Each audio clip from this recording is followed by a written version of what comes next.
Assalamualaikum warahmatullahi wabarakatuh.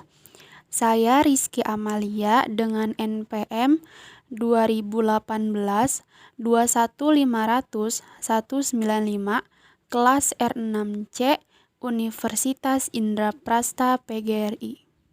Yang terhormat Bapak Irwan Siagian MPD selaku dosen pengampu mata kuliah Semantik Bahasa Indonesia.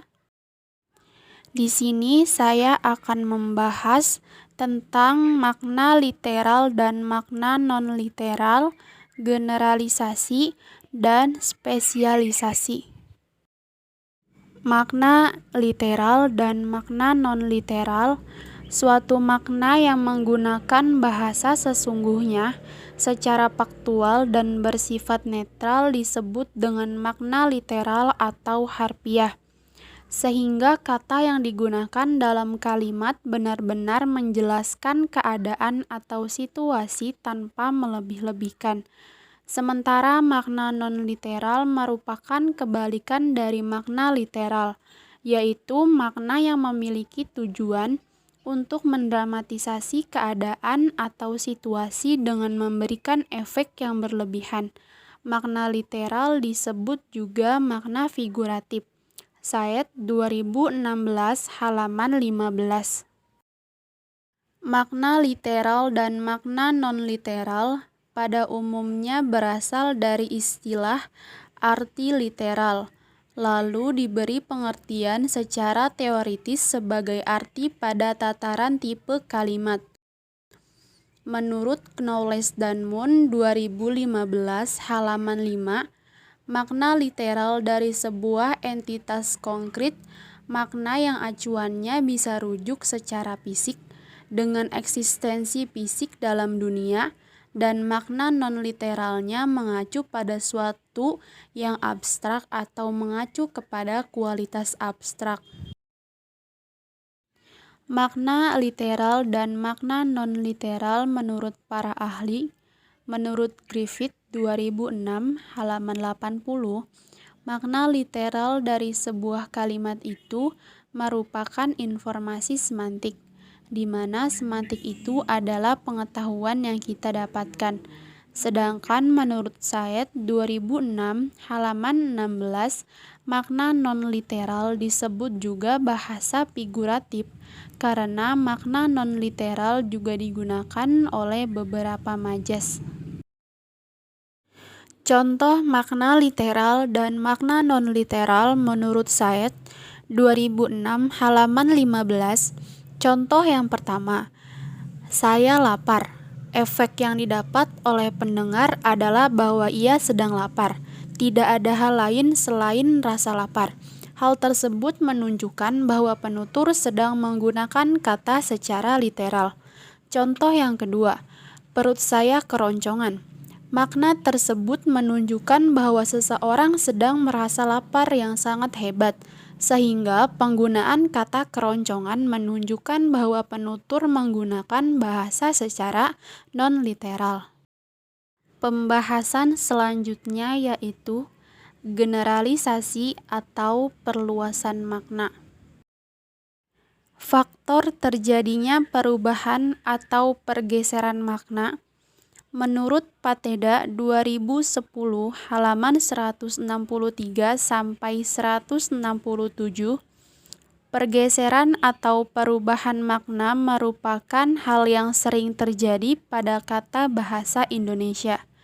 Dipengaruhi oleh berbagai faktor seperti perkembangan zaman, peperangan, perpindahan penduduk, kemajuan teknologi, dan ilmu pengetahuan lainnya. Generalisasi atau perluasan makna merupakan gejala yang terjadi atau proses perubahan makna dari yang khusus ke yang umum.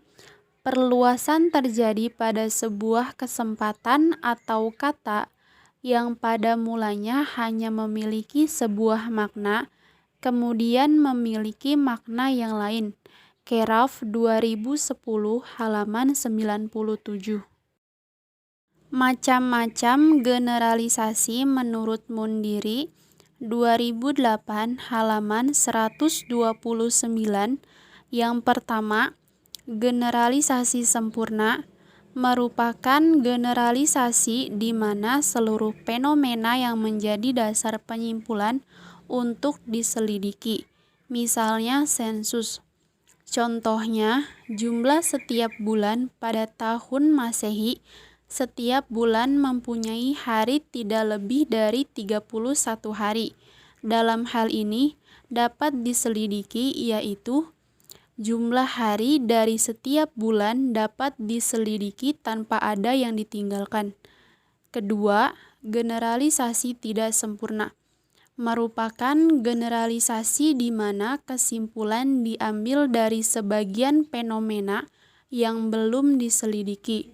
Misalnya, pria di Indonesia suka memakai celana bahan. Kesimpulan yang didapat belum tentu benar, sebab tidak semua pria di Indonesia suka memakai celana bahan. Penyebab terjadinya generalisasi merupakan cakupan makna dari masa kini lebih luas daripada maknanya dari masa lalu, atau makna baru lebih luas daripada makna yang lama.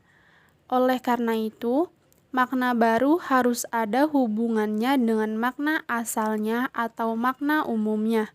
Menurut Abdul Khair, 2009 halaman 140, perluasan adalah gejala yang mulanya hanya memiliki sebuah makna, tetapi karena berbagai faktor menjadi memiliki makna lain-lain.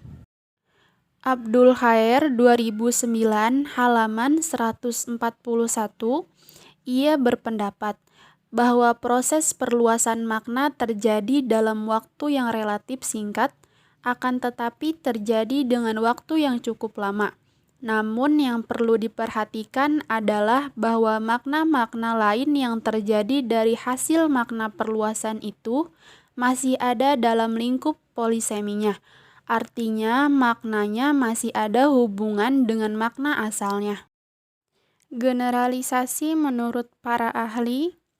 Menurut Tarigan 2005 halaman 79, makna perluasan adalah suatu proses perubahan makna kata dari yang lebih khusus kepada yang lebih umum, atau dari yang lebih sempit kepada yang lebih luas.